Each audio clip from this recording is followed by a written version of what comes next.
उम्मीद है आप सब खैरियत से होंगे। और हमारे आज के लेट्स टॉक के प्रोग्राम में आप सबको खुशामदीद। आज हमने फिर से बनीन को इनवाइट किया है ताकि हम उनके नॉलेज से और उनके एक्सपीरियंस से मजीद कुछ फायदा उठा सकें। Welcome Baneen to our programme. Thank you. और बनीन, आप ठीक ठाक हैं? कैसा चल रहा है अल्लाह आजकल का शुक्र पेंडेमिक है। में? आपका रूटीन कैसी चल रही है? बस we have to adjust our routine according to the situation and with all of cooperation with our colleagues, teams and parents and everything. Nice nice, जबरदस्त। अच्छा, तो एक्चुअली आज हम अपने देखने वालों को ये बताते चलें कि जो आज हम प्रोग्राम करने जा रहे हैं वो 3 पार्ट्स पर मुश्तमिल होगा। जो है बेसिकली जो मेन टॉपिक है हमारा वो है एकेडमिक्स इन पाकिस्तान। यानी पूरा जो हमारा Okay. एजुकेशन सिस्टम है हम उस पर बात करेंगे और उस पर आपको आज हम थोड़ा सा तंग करेंगे। पहला टॉपिक है हमारा होम स्कूलिंग। जो हमारा प्रोग्राम का पहला पार्ट है वो होम स्कूलिंग के बारे में होगा। होम स्कूलिंग एक मेथड था जो आज से कुछ दिहाइयों पहले तक आप कह लें कि इम्प्लीमेंटेड था।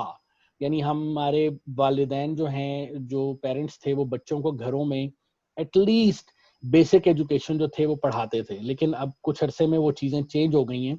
अब बच्चा मेरे ख्याल से पैदा होता है और साथ ही उसको स्कूल भेजना शुरू कर देते हैं। तो ऐसी सूरत हाल में होम स्कूलिंग कहाँ चली गई, कैसे हुआ, हम उस पर बात करेंगे। तो आपके ख्याल में बनीन, होम स्कूलिंग जो है आपके ख्याल में उसके साथ क्या हुआ, वो कहाँ चली गई और क्या हुआ होम स्कूलिंग का, क्यों खत्म हो गई? अच्छा, सबसे पहले तो मैं कॉन्सेप्ट होम स्कूलिंग का थोड़ा सा यहाँ पे जी बिल्कुल। ब्रीफली बताना चाहूंगी कि होम स्कूलिंग के बेसिकली दो कॉन्सेप्ट्स हैं। जब हम इसे होम बेस्ड स्कूलिंग कहते हैं तो वो कॉन्सेप्ट ये है कि उसमें बच्चा जो है वो घर में पढ़ाया जाता है टोटली, लेकिन फिर बाद में पब्लिक स्कूल में उसे फ्रीडम ऑफ चॉइस है कि वो जाए। ये पेरेंट्स के लिए था जो अफोर्ड नहीं कर थे और डिस्टेंस एरिया में थे और इस तरह के इश्यूज जिन कम्युनिटीज के अंदर, और वो प्रोटेक्ट करना चाहते थे अपने बिलीफ के ऊपर, यानी वो देना चाहते। एक दूसरा कॉन्सेप्ट है वो है होम स्कूलिंग, जिसमें हम जब लिखते वक्त लिखते हैं इसको तो स्पेस नहीं है। हम्म। वो कॉन्सेप्ट ये है कि वो रिजेक्ट करता है पब्लिक स्कूल्स के कॉन्सेप्ट को, कि टोटली जो है थ्रू आउट द लाइफ वो सेल्फ मोटिवेशन के ऊपर पढ़ा जाए। और बेसिकली दो जो ग्रुप्स हैं, ओपन माइंडेडनेस और क्लोज माइंडेडनेस के, वो डिवाइड हुए थे 1970s में। तो उन्होंने ये कॉन्सेप्ट दिया था कि एक ग्रुप जो है वो ओपन माइंडेड है और वो अलाउ करता है होम स्कूलिंग को भी, यानी डिपेंड करता है, पेरेंट्स अपने बच्चों को होम स्कूलिंग बेस बना के फिर बाद में पब्लिक स्कूल्स में भेज सकते हैं। दूसरा जो है वो टोटली रिजेक्ट करता है होम स्कूलिंग जिसमें स्पेस नहीं है।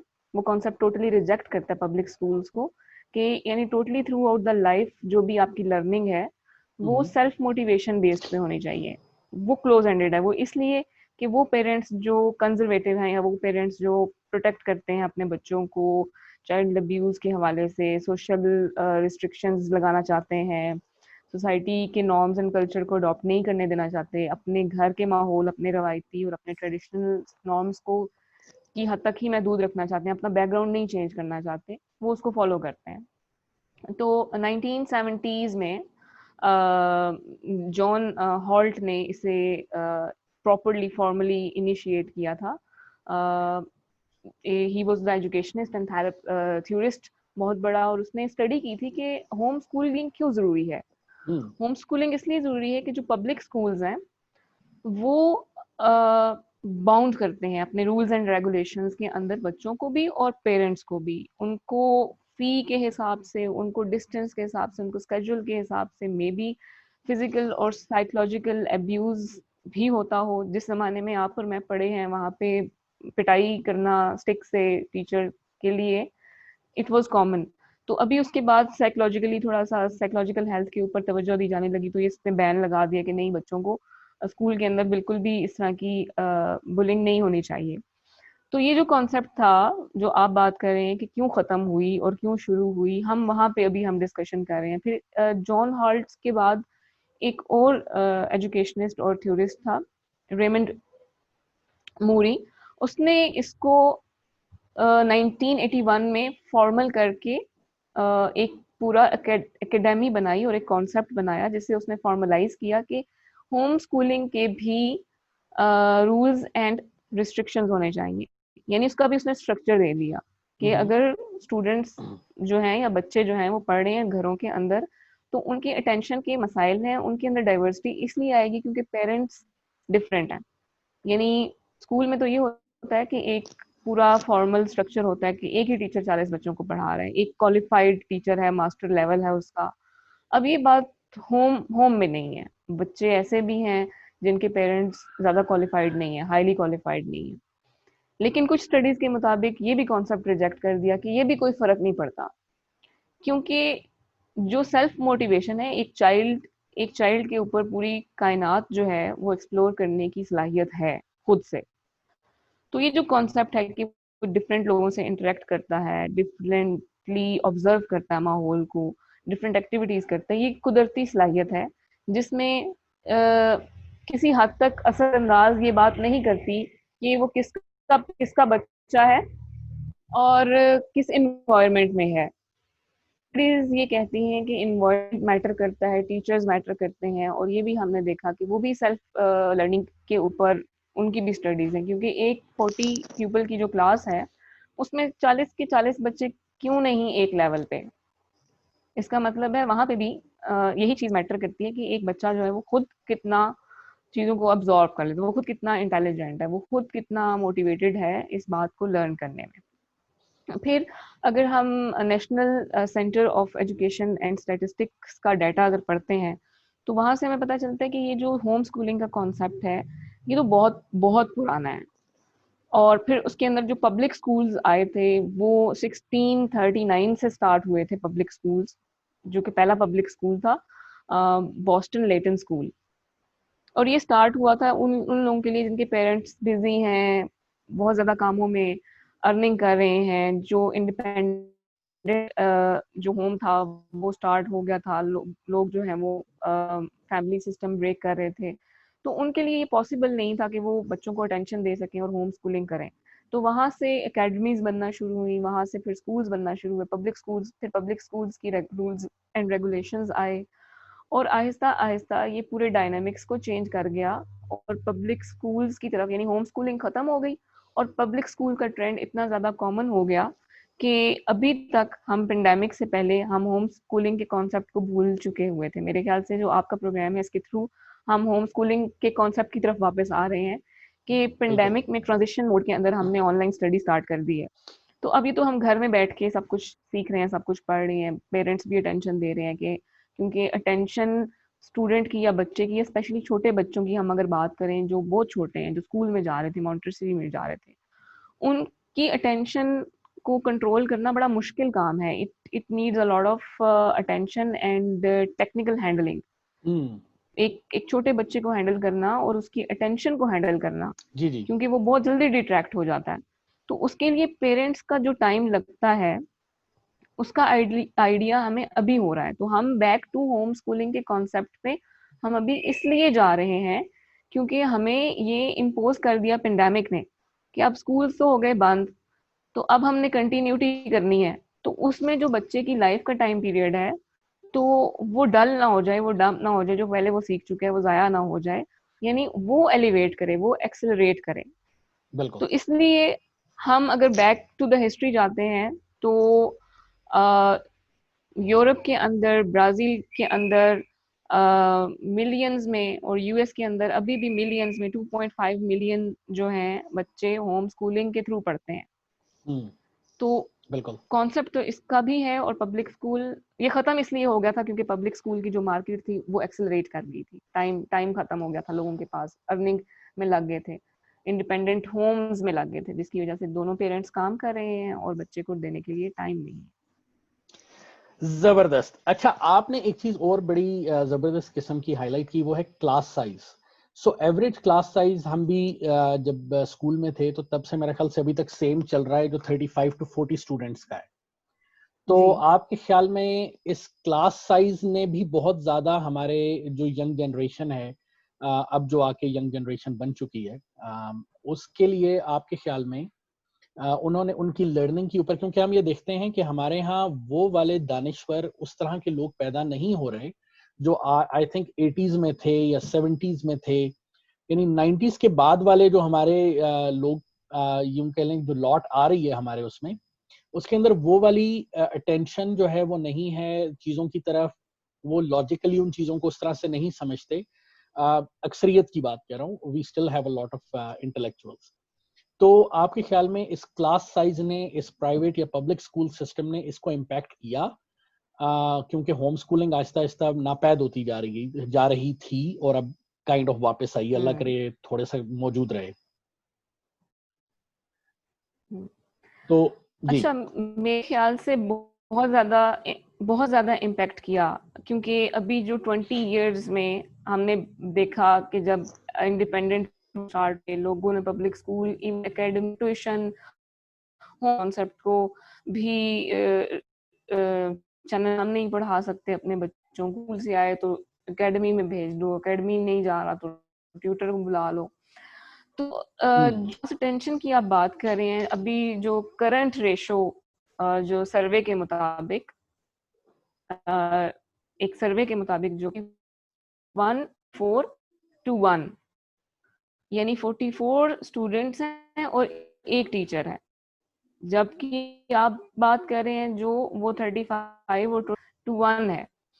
तो इसका मतलब ये है कि इतने सारे स्टूडेंट्स को एक टाइम दे रहा है, अटेंशन दे रहा है, तो वो क्वालिटी अटेंशन होगी या नहीं, वो क्या उनकी असाइनमेंट्स के ऊपर उनकी, क्योंकि जो स्कूल्स पॉलिसी मेकर्स हैं उनको भी ये बात अंडरस्टैंड करनी चाहिए कि बिजनेस मॉडल्स पे स्कूल बने हुए हैं, ठीक है, कि अगर ज्यादा स्टूडेंट्स हैं और एक टीचर पढ़ा रहा है, तो अगर कम स्टूडेंट हो जाएंगे तो 2 टीचर्स पढ़ाएंगे, तो उनको एम्प्लॉय की सैलरी के फर्क आ जाएगा और स्टूडेंट्स के फी का फर्क आ जाएगा।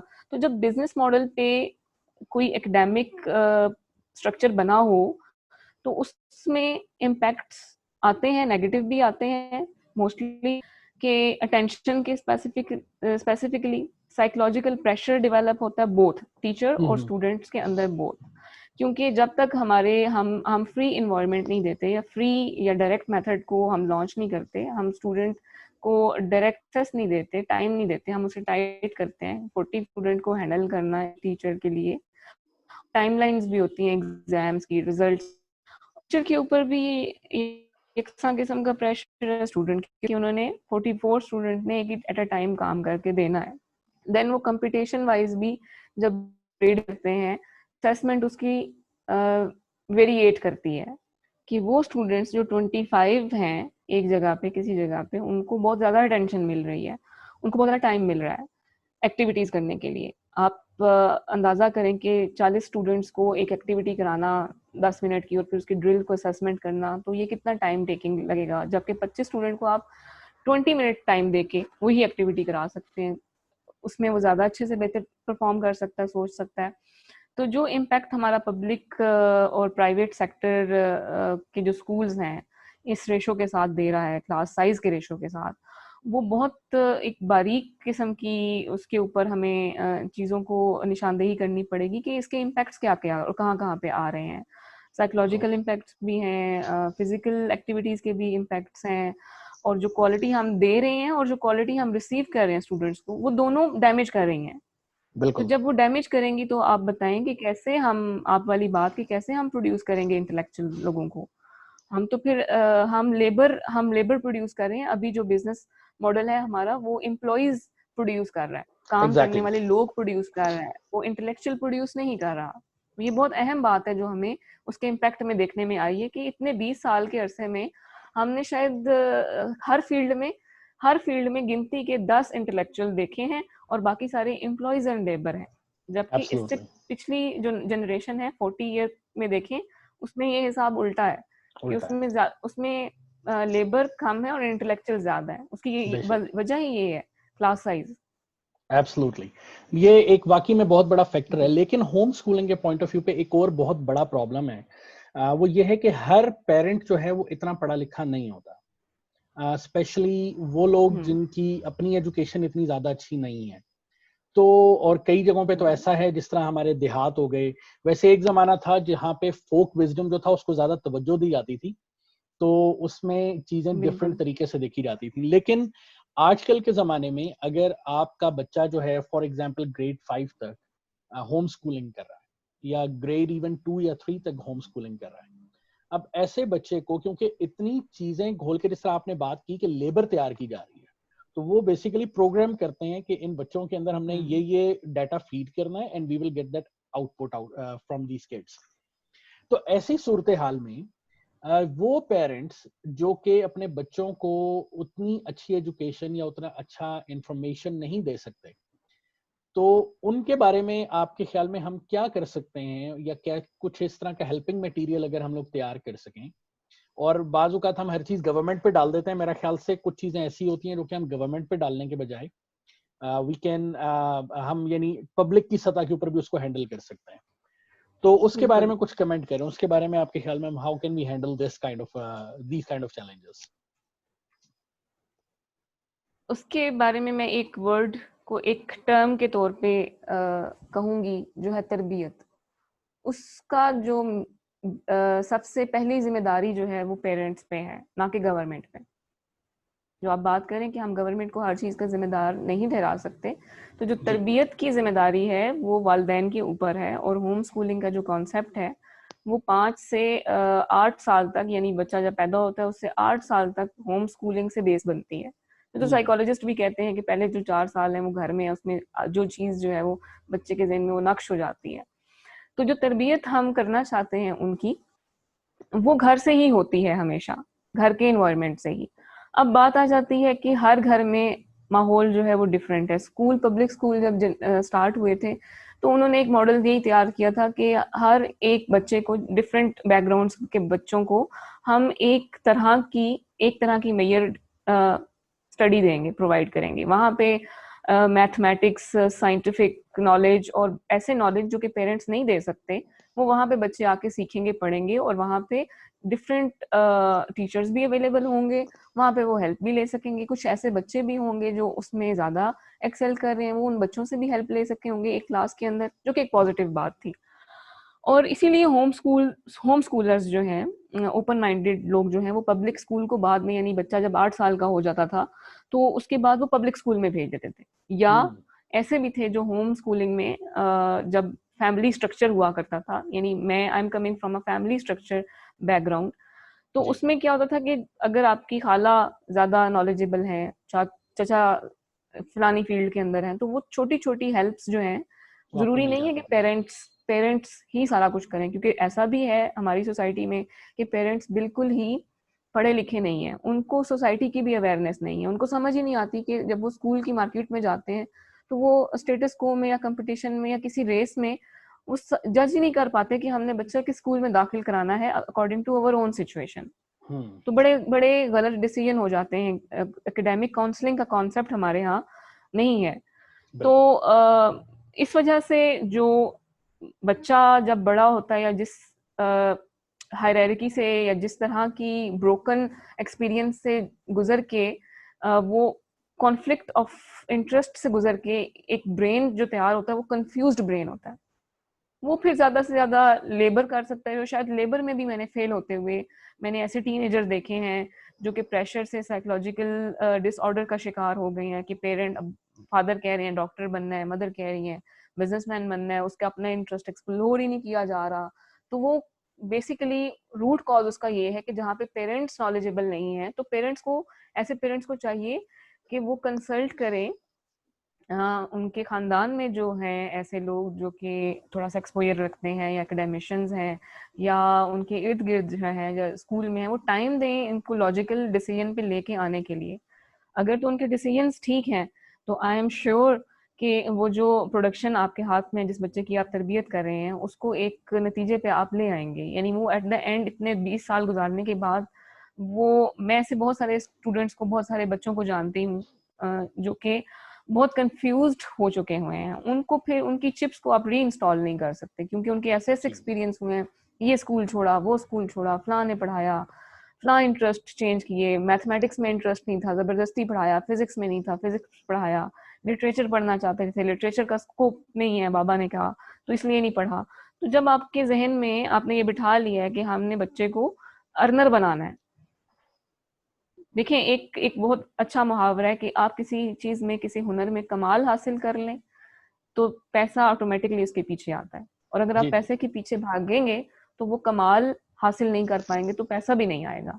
ऐसा तो ही है, हम ये बिल्कुल ऐसा भूल ही गए हैं, पेरेंट्स हमारे ये भूल गए हैं बात कि हमें एक बच्चे की तरबियत करनी है कमाल की तरफ, उसके हुनर को एक्सप्लोर करने के बाद। अब है। क्या वो मैथ्स में एक्सेल करना चाहता है, या इंग्लिश में, या लैंग्वेजेस में, या कल्चर में, या सोसाइटी में, या म्यूजिक में? क्योंकि म्यूजिक में हम फतवा दे देते हैं कि नहीं म्यूजिक नहीं पढ़ना, हो सकता है वो आया ही दुनिया में उसके अंदर काम करने के लिए हो। तो बहुत सारी बिल्कुल चीजें हम इम्पोज कर देते हैं, तो वेरिएट करती हैं, और उन वेरिएशंस को खत्म करने के लिए हमें कंसल्ट करना चाहिए एक्सपर्ट्स को, अपने इर्द गिर्द के लोग, और मूव करने देने से पहले बच्चे को हाँ चैनलाइज करना चाहिए एक्सपेरिमेंटल बेस के ऊपर, और फिर एट द एंड हम देखें कि वो किसी काम के काबिल नहीं रहा और वो एक कंफ्यूज्ड पर्सनालिटी सामने आ रही है। ये आपने बड़ी जबरदस्त बात की, स्पेशली जहाँ पे बात हम करते हैं स्कोप की, कि इस चीज में इतना हम्म स्कोप नहीं है। क्योंकि मैंने यहाँ पे भी देखा, मैं इस वक्त जिस तरह कनाडा में हूँ, तो यहाँ पे मैंने देखा हमारे जो देसी पेरेंट्स हैं उनके अंदर ये चीज बहुत ज्यादा है।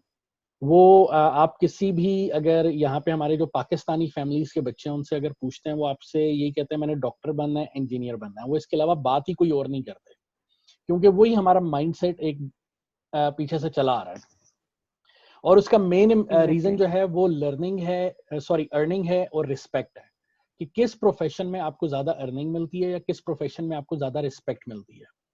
तो हम्म डॉक्टर्स इंजीनियर्स की फॉर श्योर रिस्पेक्ट है, लेकिन इस तरह अगर हम आजकल के दिनों में देखते हैं तो हमारे लिटरेचर के जो लोग हैं, यानी शायर हजरात हैं, जी। दे आर वेरी कमर्शियल, वो अच्छा खासा पैसा कमा रहे हैं। मेरे ख्याल से डॉक्टर्स इंजीनियर से ज्यादा अच्छा पैसा कमा लेते हैं।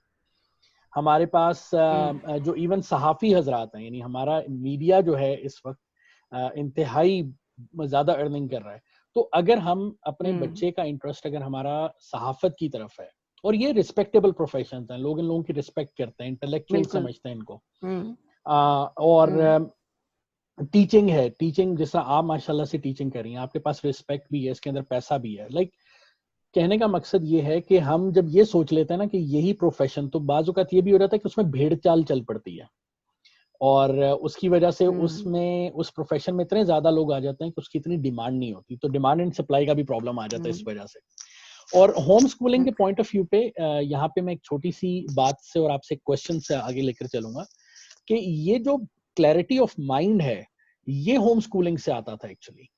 कि बिल्कुल बच्चे ऐसा ही जो है। हैं वो शुरू में उनके माँ बाप असेस करते थे कि मेरा बच्चा क्या बेहतर कर सकता है, उसका किस तरफ ज्यादा हम्म रुझान है। तो इस वजह से हमारे जो पुराने लोग हैं वो कभी आर्ट्स में एडमिशन लेते थे, साइंस में अपने इंटरेस्ट के मुताबिक लेते थे। लेकिन आजकल जो है वो हम्म मैट्रिक साइंस में कर लो उसके बाद, तो वो वाला जो एक कॉन्सेप्ट आ चुका है ना, तो वो चीज जो है वो भी एक इम्पैक्ट कर रही है। तो उसके बारे में आप क्या कहेंगी? मेरा एज एन एकेडमिशियन ये मानना है कि ऐसे सवाल बहुत सारे पेरेंट्स मेरे पास आके करते हैं। बच्चों ने साइंस पढ़ी होती है, आर्ट्स में आना चाहते हैं प्रैक्टिकल लाइफ में, जब यूनिवर्सिटी में आ रहे होते हैं, अब हम क्या करें, कोई कह रहा है इसमें ना एडमिशन दिलाएं उसमें दिलाएं, तो कंफ्यूज स्टेट ऑफ माइंड के साथ पेरेंट्स भी आते हैं, बच्चे भी आते हैं। इवन एडमिशन हो जाने के बाद भी वो कंफ्यूज होते हैं कि कहीं गलती तो नहीं हो गई, फलाना कजन कह रहा है कि यहाँ पे नहीं एडमिशन लेना था, इस सब्जेक्ट में नहीं लेना था, उसमें। इस तरह के प्रोसेसेस से बच्चे गुजरते हैं। तो क्लैरिटी की जहाँ पे हम बात कर रहे हैं, मैं ये समझती हूँ कि डिग्री को या किसी भी क्वालिफिकेशन के लेवल को एक पीस ऑफ पेपर की हद तक नहीं रखना चाहिए। ठीक है, एक सर्टिफिकेशन है, एक लाइसेंस तो है, एब्सोल्युटली। लेकिन तालीम और तरबियत और क्लैरिटी और इंटेलेक्चुअल होना और रैशनल होना, लॉजिकल होना, ये टोटली पीस ऑफ पेपर से, पीएचडी होने से, पोस्ट डॉक होने से अलग है। बिल्कुल। ये बिल्कुल बारीक बीनी होना, मामला फहम होना, क्लैरिटी होना, रैशनल होना, मैं समझती हूँ कि ये इसका कंपैरिजन ही नहीं है डिग्रियों से। तो वो जो बेसिक है वो एक्सप्लोर करना अपने बच्चे को, माँ बाप चाहे पढ़े लिखे हैं या नहीं है, अपने बच्चे के मिजाज को, ये अल्लाह ताला ने उनकी फितरत में रखा है कि वो मिजाज शनासी रखते हैं बच्चे की, कि माँ को ये पता है कि वो क्यों रो रहा है, उसको ये जायका पसंद आया है या नहीं। तो ये कैसे हो सकता है कि वो उसके इंटरेस्ट को नहीं समझ सकते। होता ये है कि भेड़ चाल के अंदर, रेस के अंदर, देखा देखी के अंदर वो पेरेंट्स भी कंफ्यूज होकर उसकी सलाहियतों को दबा देते हैं, उसको निगेट करते हैं, नहीं तुम गलत कह रहे हो, हमारा एक्सपीरियंस ज्यादा है, हम दुनिया को ज्यादा समझते हैं। लेकिन वो जो बच्चा है उसके अंदर भी खुदा ने इतनी सलाहियत रखी है कि वो एनवायरनमेंट से सीखता है। आ, हर आने वो आने वाले दौर का बच्चा है, वो गुजरे हुए दौर का बच्चा नहीं है। तो ये कुदरती और फितरती बात है कि उसने जिस माहौल में डलना है उसको अल्लाह ताला तैयार करता है और उसके असबाब बनाता है, और उसके लिए सिर्फ 4 बातों का अहम है होना, कि क्लैरिटी ऑफ माइंड, वो घर से आएगी, लॉजिकल होना, रैशनल होना, वो क्या डिसीजन ले रहा है, क्यों ले रहा है, किस जवाब से ले रहा है, उसका क्या पैशन है। ये नहीं पैशन कि सारी दुनिया में डॉक्टर ज्यादा कमा रहे हैं। मैंने ऐसे ऐसे लोग देखे हैं जो लकड़ी का काम करते हैं लेकिन वो डॉक्टर से ज्यादा उनका अच्छा बिजनेस है। Absolutely. मैंने ऐसे ऐसे डॉक्टर्स देखे हैं जो इतनी महंगी तालीम हासिल करने के बाद बहुत ज्यादा एस्टैब्लिश नहीं हो सके और एक क्लिनिक में किसी मोहल्ले में काम करते हैं। तो ये तय करना कि एक डिग्री, एक पीस ऑफ पेपर आपको कामयाबी देगा, ये बिल्कुल गलत है। कामयाबी और स्कोप, हर इंसान का स्कोप खुदा ने दिया है जब उसने तख्लीक किया है, और उस स्कोप को एक्सप्लोर करना उस बच्चे का और उस पेरेंट्स का और उसके इर्द गिर्द के एनवायरनमेंट का, it takes a village and it takes a town to make a child learned person. तो ये पॉसिबल नहीं है कि आप ये बात तय कर दें कि ये फलां डॉक्टर है, फलां फील्ड के अंदर उसने एक्सपर्टीज की है तो ये बहुत अर्न कर लेगा। बिल्कुल। ऐसे भी लोग हैं जो हुनरमंद हैं, जो स्कूल कभी गए ही नहीं हैं, और अगर आप उनसे कंपेयर करें तो बड़े बड़े काबिल डॉक्टर्स जितना ही कमा रहे हैं, स्किल्ड हैं। आप सहाफ़ियों की बात करते हैं तो वो मल्टी टैलेंटेड जो सहाफ़ी हैं हमारे, वो जर्नलिज्म में जब कन्वर्ट कर रहे हैं, आप ऑनलाइन जर्नलिज्म में कन्वर्ट हो रहे हैं, तो वो कमा रहे हैं, ज़्यादा कमा रहे हैं, क्योंकि वो मल्टीपल स्किल्स को यूटिलाइज कर रहे हैं, कंज्यूम कर रहे हैं। तो ये तो हर बंदे का एक स्कोप है और वो स्कोप उसने खुद एक्सप्लोर करना है। ये बात इस तरह नहीं तय की जा सकती कि ये डिग्री 40 बंदों के पास है, वो 40 बंदे 40,000 रुपया ही अर्न करेंगे, ये कोई क्राइटेरिया नहीं है। बिल्कुल बिल्कुल नहीं है। आपने बड़ी जबरदस्त किस्म की बात की। इवन कि अब तो हमारे जर्नलिज्म में बहुत से इंजीनियर्स, डॉक्टर्स, इवन के बहुत सारे शोरा हजरात जो होते हैं, बाजुकात वो फौजी होते हैं, बाजुकात वो ब्यूरोक्रेट होते हैं। तो मैं आपसे टोटली एग्री करता हूँ, ये लाजिम नहीं है कि ये चीजें इम्पैक्ट करें। तो ओवरऑल होम स्कूलिंग के बारे में जो आज की हमने डिस्कशन की, उसका मकसद ये था कि होम स्कूलिंग को एक तरह से रिवाइव किया जा सकता है, स्पेशली इस पेंडेमिक से फायदा उठाते हुए, स्पेशली जब हमारे पास बहुत सारे ऑनलाइन रिसोर्सेज मौजूद हैं, जो कि हमारा अगला टॉपिक है। जो हमारी अगली वीडियो, इसको मैं यहाँ पे रैप अप करूंगा क्योंकि हमारा टाइम जो है वो काफी ज्यादा होता जा रहा है। बनीन, आपसे वही अगेन, हमारे पास क्वेश्चंस काफी सारे हैं और माशाल्लाह बड़ी जबरदस्त डिस्कशन चल रही थी हमारी, लेकिन we will wrap it up now. और ऑनलाइन रिसोर्सेज के होते हुए हम किस तरह से इस होम स्कूलिंग को रिवाइव कर सकते हैं, क्योंकि अब हमारे पास इंफॉर्मेशन बहुत ज्यादा है। How we are going to transform into knowledge, ये हमारा अगला स्टेप है। और हम अपने बच्चों के साथ बहुत क्लोज रहते हुए, बहुत उनको टाइम देते हुए, क्योंकि ये भी उनकी नशोनुमा के लिए जरूरी है, इन ऑनलाइन रिसोर्सेज को कैसे यूटिलाइज कर सकते हैं और टेक्नोलॉजी का सही मानों में फायदा कैसे उठा सकते हैं। तो उसके ऊपर हम बात करेंगे अगले प्रोग्राम में। अभी फिलहाल के लिए आप सबको अल्लाह हाफिज। Thank you so much Baneen for giving us the time, और इंशाल्लाह ताला आप लोगों से जल्द ही अगले प्रोग्राम में। Thank you so much. Allah Hafiz.